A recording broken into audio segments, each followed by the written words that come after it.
Hello and welcome back to Game of Trades, your #1 channel for videos on the stock market and cryptocurrencies.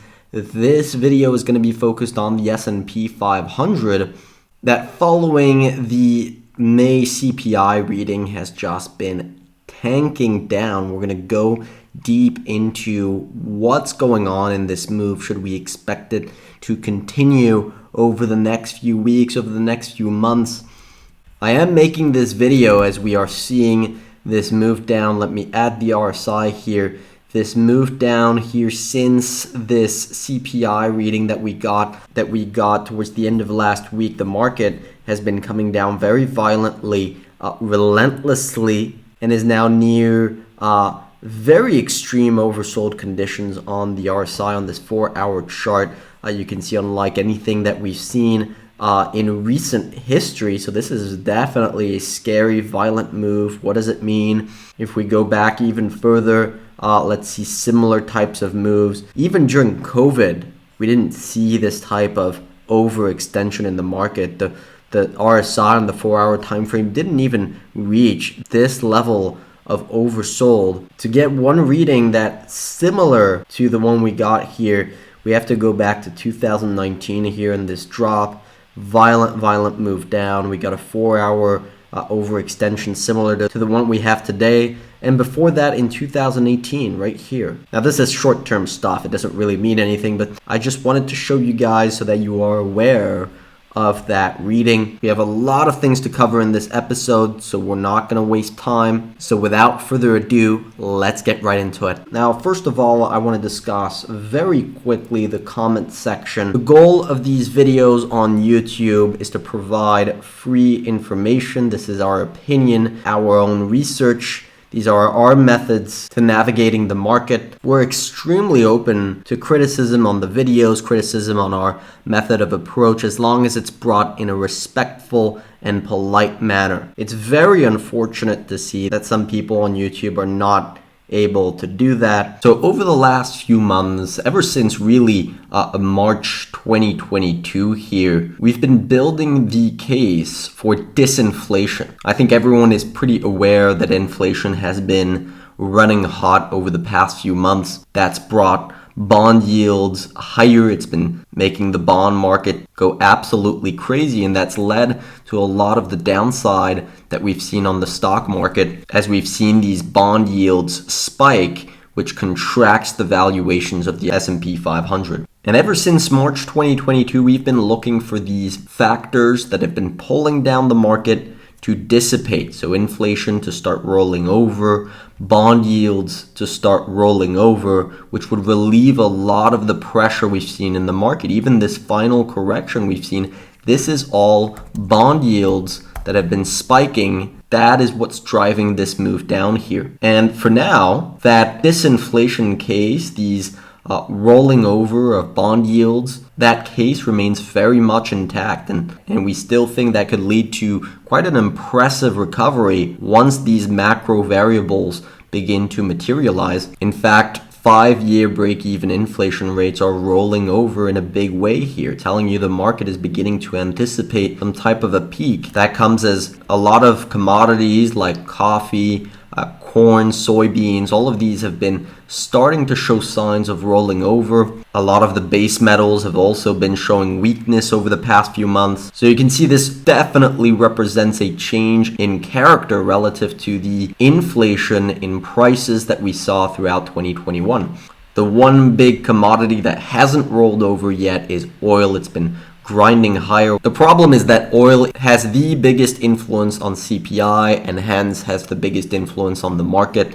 And so we really need to see oil move lower for this disinflation case to begin materializing. So the timing of all this is extremely tricky, and it has been very tricky ever since March of 2022, especially the invasion of Ukraine and rising geopolitical tensions have caused a lot of these commodities to stay elevated for much longer than what they would have done otherwise, especially oil that clearly spiked in a big way following the invasion here that occurred in February. So that has really kept yields rising and valuations in the market contracting for much longer. And that's led to quite a few whipsaw signals along the way. So that's also something I want to quickly discuss is we've had a few promising signals over the last couple of months. In March, we had a nice thrust signal back here, and even in May in this bounce we saw a major thrust on the McClellan oscillator that we had during COVID as well, and in that 2018 recovery.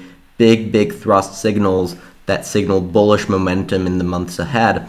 Even going back to the 60s, this was an incredible signal with an 80% win rate. But of course, there were exceptions. In 1973, that was a major exception. And in 2008, right here, we saw that same thrust, same level on that McClellan oscillator that tells you how strong the market rally is in terms of the participation and the number of stocks that are rallying on that move. We had that same reading, and yet the market continued to collapse another, I believe, 25% before really bottoming. We also had J&K showing a lot of strength here, giving us a signal here that we took a look at the rate of change on J&K here that surged to the highest level since COVID.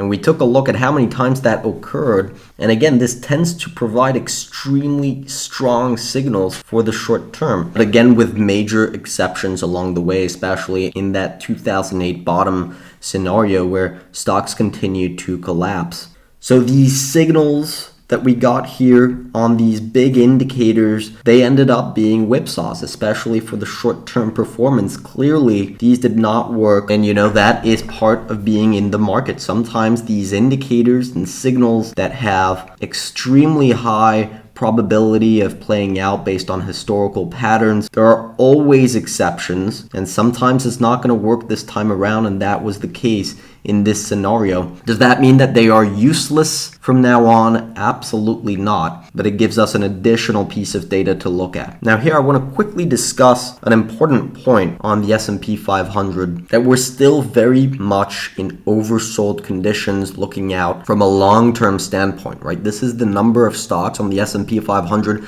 that are above their 200-day moving average. If we add the S&P on top of this chart, you can see all of these major drawdowns in the breadth that ended up tagging this lower range. All of these corresponded to big bottoms on the S&P 500 in 2018 here. That was the capitulation move down. It tagged this level here. In COVID, same thing, it tagged this level. And so we're right there. So we haven't seen any type of recovery rally, right? In 2008, in the first leg of the bear market, you had breadth completely collapse. It came down into this range, and that triggered a 3-4 month rally where the market worked off those overbought conditions before we eventually saw the next big leg of the bear market. So the risk reward here is still incredibly favorable. We have not seen the oversold conditions that we saw back in May. We have not seen them improve. They worsened quite considerably here. Now, just as we said right here in May, that doesn't mean you can't continue to see capitulation. It just speaks to the risk reward. During COVID, for example, we went a lot more oversold before the market bottomed, right? Although if we zoom in and actually take a look at when we hit that reading, we hit it right here on the 11th of March of 2020. The market bottomed on the 20th of March, but considerably lower than that point. So you can definitely see more capitulation before the market fully bottoms. But if you zoom out, you can see this is not the type of setup that occurs every day. This is an exceptional setup, even though the timing can be tricky and it can be painful along the way. In fact, if you take a look at a couple of tweets that we made on Twitter, the high-low ratio of the NASDAQ is also still extremely oversold. So although the timing is incredibly tricky and we're clearly in a capitulation event here, so in capitulation type events, volatility can get elevated and price action can get unpredictable. But when the market does recover from these oversold conditions, once you get that recovery, it can be extremely rapid, right? And let me just show you, each of these have been incredibly rapid recoveries off those extremely low readings. And investors who are not positioned before that recovery are often unable to get back into the market, because once that shift occurs, once you have those bond yields that cool down, oil prices that are calming down, the Fed that starts to adopt a slightly dovish tone, the market starts to get overbought day after day after day, and it doesn't let you get back in. And I speak that from experience. Now, if you're using call options on these dips and buying leveraged ETFs to bet on the S&P going higher, you're going to get wiped out. You do not need leverage, you do not need call options to make big gains in the market.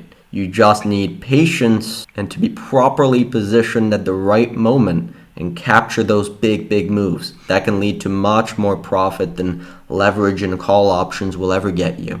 So the strategy until now has been to position for that disinflationary environment, position for that recovery. Obviously, it's taken a lot longer, and we've had two big buying opportunities, right? And what I call buying opportunities are when the VIX is elevated, VIX is at resistance, that's a buying opportunity. VIX at resistance, buying opportunity. You had one in March right here and one in May right here. And ideally, you want the stock market to be oversold as well. So if we take a look at the shorter term breadth, March, you had a very oversold reading right here at 16. That tends to correspond to big short-term bottoms. So we positioned into that dip. And May 2022, we also had another very oversold reading. That was another buy the dip entry. So is June 2022 a similar setup to March and May 2022? That's a big question. Should we be leaning in on this rising volatility? Because the VIX is at resistance here in a similar fashion to the two previous dips, and stocks are extremely oversold here. And you can see if I zoom out on a weekly chart, we haven't had these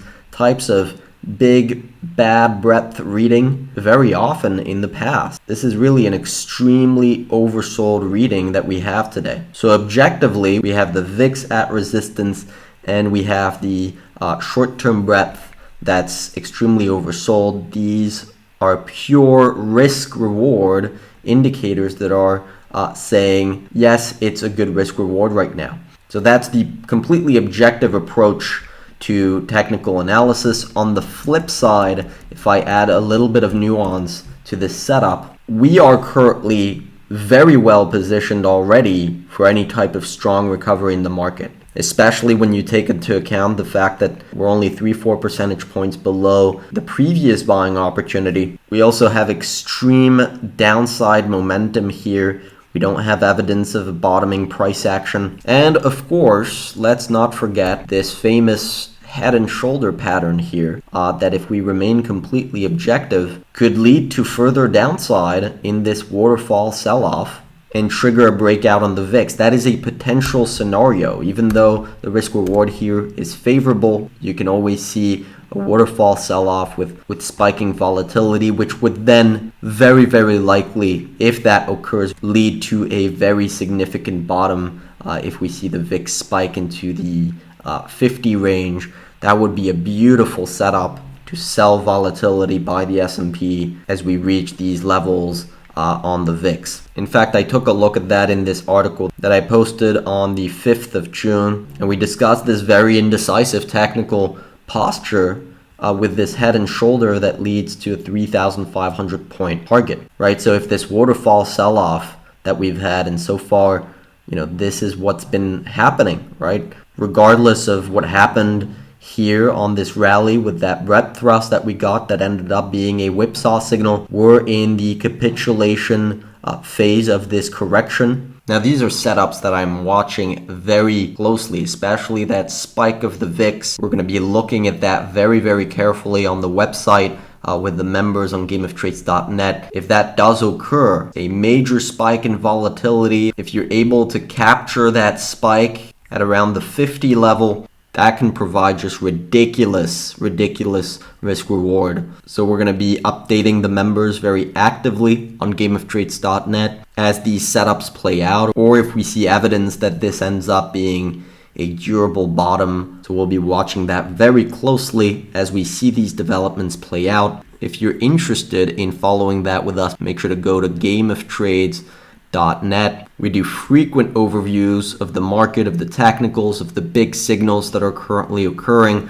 There's some big changes coming to the website. Of course, keeping in mind that no analysis is perfect and that these are our opinions that help you make better informed decision on the market. We're very excited about a lot of the projects that are coming up on the website. There's going to be some huge improvements to the website. We've already stepped up our game massively in terms of the investment research. This is really the type of research that cannot be found anywhere else online. That's really what our goal is, to try and provide the highest quality research possible for just $49 a month. Now, that's about all I wanted to cover in this episode. I hope you guys enjoyed. If you did, smash that like button and click on the subscribe button if you haven't already. Now, in the meantime, I wish you good luck on your trading and see you next time.